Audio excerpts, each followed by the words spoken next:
This is Low Growl, hitting you with those auditory sensations that you've come here for.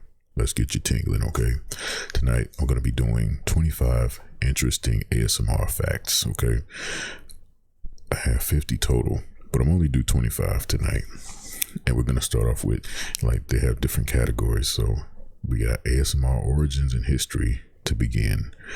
I think I may alternate between the Low Growl speaking voice and whispering just to give a little variety, okay? But hey, for the second 25, if y'all want me to just do the Low Growl, hey, it's who I am. All right, so let's get going. ASMR history and origins. Number 1, the term ASMR was first coined in 2010 by Jennifer Allen in an online forum dedicated to finding a name for the tingling sensation. Number 2, before it was named, ASMR was often described. Let me turn off these alarms. That moment right there added all kinds of character to my video. All right. There we go. All right, number 2. Before it was named, ASMR was often described as brain tingles or whisper chills. Whisper chills. Okay. Number 3. You know what did y'all call it before it was known as ASMR? I had a teacher, she described it. I thought it was pretty accurate. She called them warm fuzzies. And I was in elementary school when I heard the term warm fuzzies.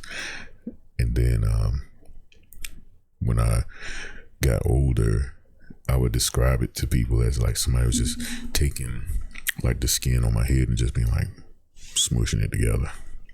That doesn't sound very relaxing, but that was as vivid as I could think about it. Number 3, some of the earliest ASMR content unintentionally appeared on Bob Ross's The Joy of Painting. His soothing voice and gentle brush sounds are often cited as ASMR triggers. I was around when Bob Ross was doing his thing on PBS, and when I was young, when it was like summertime and we didn't have anything to do and it was just super hot outside, we would sit and watch Bob Ross as kids. It was interesting. Number 4, the earliest intentional ASMR video on YouTube was uploaded in 2009, featuring a woman whispering into a camera to help people relax. I wonder who that was. Like, truly. Number 5, in 2015, ASMR was added as an official entry on Wikipedia, cementing its place as a recognized phenomenon. Okay. Number 6, while ASMR content is a modern trend, the sensation itself has existed for centuries, with some people associating it with spiritual or meditative experiences. Interesting. Maybe, people doing soft prayers and stuff like that. That may be how it worked on the spiritual tip. 7, the first ASMR research paper was published in 2015 by psychologists Emma Barrett and Nick Davis, bringing ASMR into the scientific spotlight. Okay, we're getting ready to go into the next section. I'm gonna take a sip of this warm water because hot water, hot liquids, they keep my voice nice and rich. All right, so we got ASMR and science. Now, I'll do a little bit of whispering here. ASMR and science. Number 8, not everyone experiences ASMR. Research suggests only 50 to 70% of people report feeling the tingling sensation. Number 9, ASMR triggers activate the brain's reward system, similar to how people respond to music or a warm hug. I can see that. I ain't gonna lie, sometimes I get that feeling from just having a genuine, nice conversation with a person, and it feels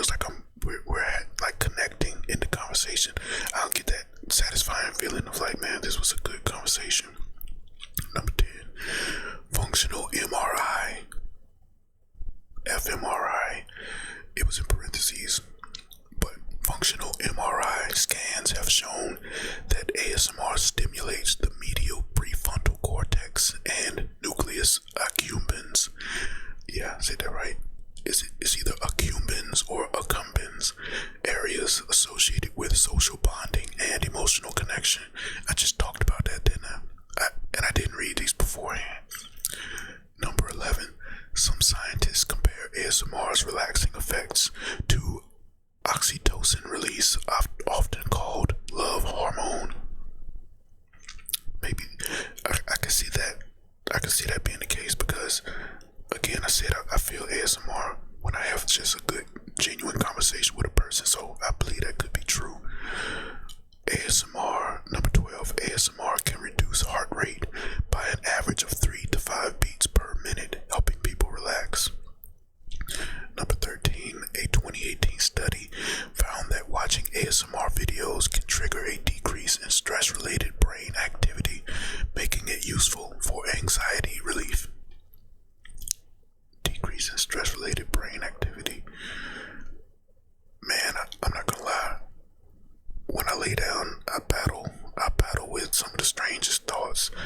Sometimes my mind will go to a place where I'm thinking about, like, what if something bad happened to my kids, or what if somebody I care about dies? Like, I'm talking that type of heavy stuff, and I'm like, man, I'm in the middle of trying to relax. Why am I thinking about this stuff? It's like it can take.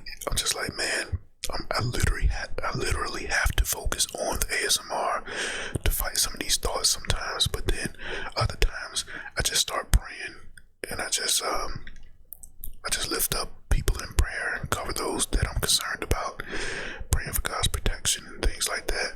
You know, that brings me peace. It's almost like if these things pop up in my mind, it's almost like, to me, I'm like, well, if the thought came to mind, let me address it through prayer. That way I've done something about it instead of just dwelling on it and letting it take me into a negative place. Okay. All right. Number 14. ASMR has been compared to synesthesia, a condition where people experience blended sensory perceptions, like hearing colors or tasting sounds. I've never heard that before. Synesthesia, blended sensory perceptions. That might be kind of fun. I don't know. I can imagine tasting colors because, you know, we eat colored foods, but whatever. Number 15. ASMR is sometimes used as a non-pharmaceutical treatment for insomnia, depression, and chronic stress. I can attest to this because that's how I got into ASMR.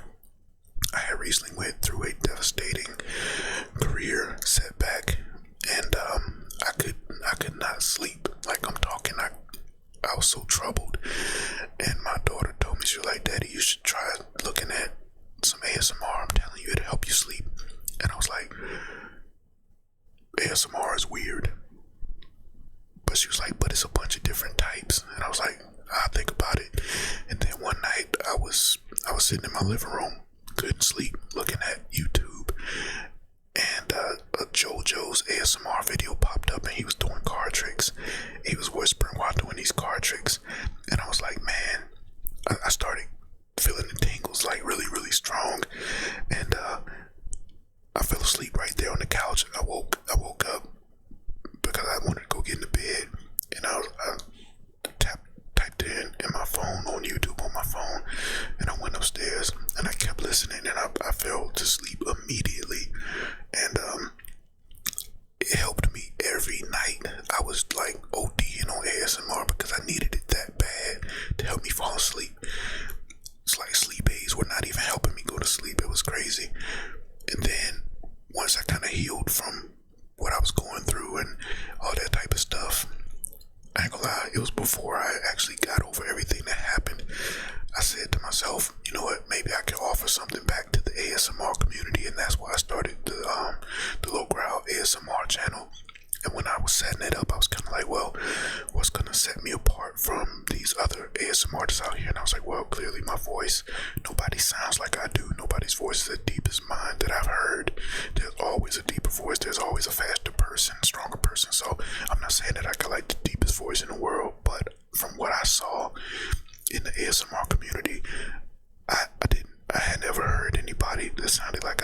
was like, okay, that'll be my unfair advantage. That'll be like my hook. So I named myself. I was thinking about different things. But I was like, a lot of times, like my wife should tell me I sound like a bear, like a little growling bear or something when I'm talking. Or when I'm like answering her without words, I just be like, something like that. So I was like, okay, low growl ASMR, that'll be just right. And that's what I went with. And it was all just to contribute back to the community that helped me to finally get some sleep in the midst of all that mental turmoil and emotional turmoil I was going through. So that's just a little bit of backstory about how I got into ASMR. I'll also say that the last time I'm just coming back from a pretty long break. I'm not even sure how long it's been, but I was going through some changes and I was kind of thinking like I wasn't sure if I even wanted to continue this channel. So I started experimenting in other areas. I started a different channel that I didn't even really post to. I took a few videos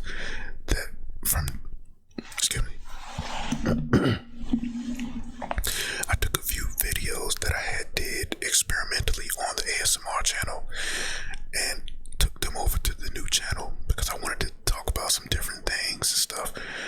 But that channel, I didn't even end up posting, and I'll do like an update video or something to kind of let y'all know what's been going on the last pretty much year. It was wild, but so many things have happened and I'm in a good place now. But when I was trying to figure out what I wanted to do, that kind of contributed to me taking that long break because I didn't know what I wanted to do with the channel. So I was just like, all right, now that I got my new setup and everything is a lot easier, I can do ASMR fairly easy now without all the headache. But I'll tell you all the details of that another time. Okay, number 16. Some people experience phantom ASMR, meaning they can trigger ASMR tingles just by imagining certain sounds without actually hearing them. I am not one of those people. Number 17. A small percentage of people report experiencing ASMR nightmares where whispering triggers unsettling feelings instead of relaxation. That's interesting. Very interesting indeed. Alright, that's number 17. So 18 is at a page break. 18 through 25. So I'm going to switch back over to the low growls right now. Number 18. The brain releases dopamine and endorphins when people experience ASMR, which contributes to its pleasurable effect. Alright, the brain releases dopamine and endorphins when people experience ASMR, which contributes to its pleasurable effect. Okay. 19. Binaural recording techniques. And in parentheses it says using two microphones to mimic real life sound positioning significantly enhance ASMR effects. I don't know.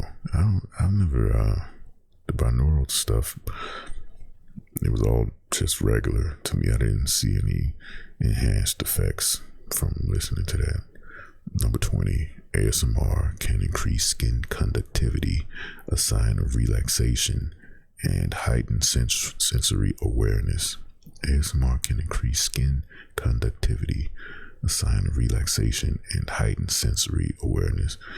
I mean, goosebumps, the tightening of your skin, I've experienced that, but that's interesting. Skin conductivity. All right, next category, popular ASMR triggers and effects. All right, number 21. The most common ASMR trigger is whispering, followed by tapping, scratching, and personal attention role plays. That's fair. Whispering has always kind of been my strongest one, but it just depends on who's whispering. Some people, I don't know, you'll ever heard somebody whisper and their mouth almost sounds like they need to drink some water because their mouth sounds sticky. but it creates a different quality of whispering. Then you have people that speak really clearly. So they're, well, no.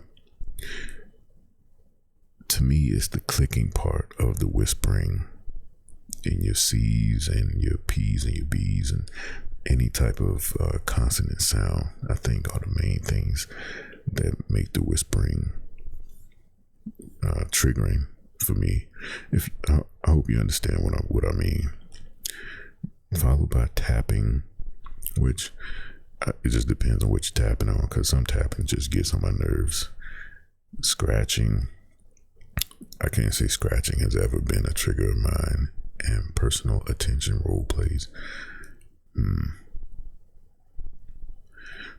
I ain't gonna lie, spit painting has been a strong trigger, and personal attention role plays, I think I would say the most, for lack of a better term, the most eccentric ASMR that I've ever experienced was actually with light, and I didn't know that would trigger me. So her name is Michaela ASMR, and she was doing, it was like a spit painting video, but it was no. It was one of those getting the bugs off the microphone, searching for bugs or something like that. And she had her flashlight. She had this big old, it wasn't a Q-tip, but it was like a stick that had a little puffy thing on the end, and she was using that, but she was putting it close to the camera to where it would like do just like that. But she was like whatever she was doing, and she had the thing going along with it. And then she had this, it was a light stick, and when it was up and down like this, you could see through the stick and it was just glowing. But when she would point it like this, the light would like really get focused, and she was doing like this. And I was shocked that when she was doing whatever sound she was doing, I was just like, man, I just kept rewinding that part, because I was like, man, that's strange to me. Like, how can light trigger a ASMR response? But that's interesting. Personal attention role plays. That wasn't personal attention, but it was interesting though. All right, number 22. Certain soft sounds like pages turning or crinkling paper are known as intensify ASMR tingling for some people. Hold on. Are known to, not known as. Okay. Certain soft sounds like pages turning or crinkling paper are known to intensify ASMR tingles for some people. All right. Crinkling, I don't like it. I don't like it at all. Pages turning, pages turning with like a little bit of fan noise in the background, that can be relaxing as a soft sound. But crinkling, I've never liked crinkling, especially when it's with that. Think about a bouquet. I'm not talking about tissue paper, but the clear plastic, or just plastic from like wrappers and stuff, or potato chip bags. That sound is so loud to me. It's just irritating. So I've never liked crinkling. It was this one person, I think her name is Sassy Sounds ASMR. She was doing this, eating you with a wooden spoon or something like that. She was eating like a people soup. She was eating me. It was crazy. But she was like taking bites. But a metal spoon versus a wooden spoon, the sound is totally different when you use it. And she was acting like she was eating. And that was very triggering for me. And I was like, man, the texture of the spoon or the softness of the wood, wherever that was, combined with, like, even if her teeth hit the spoon or something like that, that was unexpected trigger, but that was a good one. Number 23. Many people experience ASMR from getting their hair brushed or listening to a haircut simulation. Okay, the haircut simulations don't do anything for me. getting your hair brushed. I can't say that does anything for me either. But I know one that does. Y'all ever watched videos of the people doing scalp scratching? Like they're like parting a person's hair, but they're like scratching their scalp and stuff just to get any type of flakes or anything out before they get ready to wash their hair and do their hair and stuff. I don't even know if no, they do have specific ASMR videos for that, but that's pretty relaxing, and it reminds me of those things. They look, it's like metal fingers, and you put it on your dome piece and it'd be like, and like scratch your head. The first time ever, one of my daughters had one of those, and I did it, and I was like, man, that feels so good, like getting your scalp scratched. So that when I see those scalp scratching videos, I can imagine what it feels like, and that'll give me tingles. 24. Let me take a little sip. It's just warm water.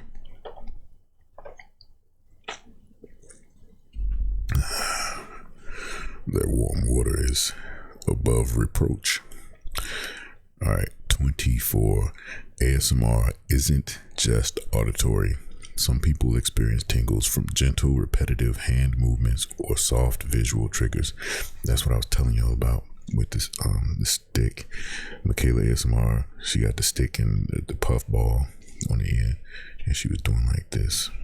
I might even try to do this in a video, but it was pretty dope. I was just like, man, I wonder if I can elicit that response out of somebody else and like expand the kind of ASMR I do, you know, hand movements or visual triggers. Right on. All right, number 25. This is where we're going to stop. 25. Roleplay ASMR, like pretending to be a doctor, teacher, or friend, is among the most popular ASMR video genres. I just did my first. It wasn't a doctor, it was a therapist, but I did mine. Excuse me, that was a burp. I just did my first one before this video, actually. And next time I'm gonna go longer. I had somebody ask me in the comments, next time can we get a good half hour? So yeah, I'll try to make that happen. But yeah, roleplay ASMR. I was looking at different things to do as far as roleplay because I didn't want to just keep doing the barber thing. To me, the barber is like overdone, and I want to do something a little bit different. So I think I'm gonna get me some type of little fine flashlight or something to do some visual triggers. I might have to get me a stick with a puff ball on the end, and then mix in a little comedy or something like that, something to make you chuckle. But yeah, I'm trying to figure out what I want to, other stuff I want to try besides tapping and what they call, not OG or lo-fi. I don't know, but I guess people call them old school triggers or something like that. But whatevs. I hope you enjoyed the video, everybody. Feels good to be back. It especially feels good to just have a convenient setup where I can just start recording, get it done, and I don't have to worry about breaking down all my stuff and all those other things that I had to do before. You know, I am blessed. God has blessed me. But I'll see y'all next time. I hope y'all are relaxed, and hopefully if you made it to this part of the video, watch it again. Maybe you'll fall asleep the second time around. All right, y'all be good. I appreciate you.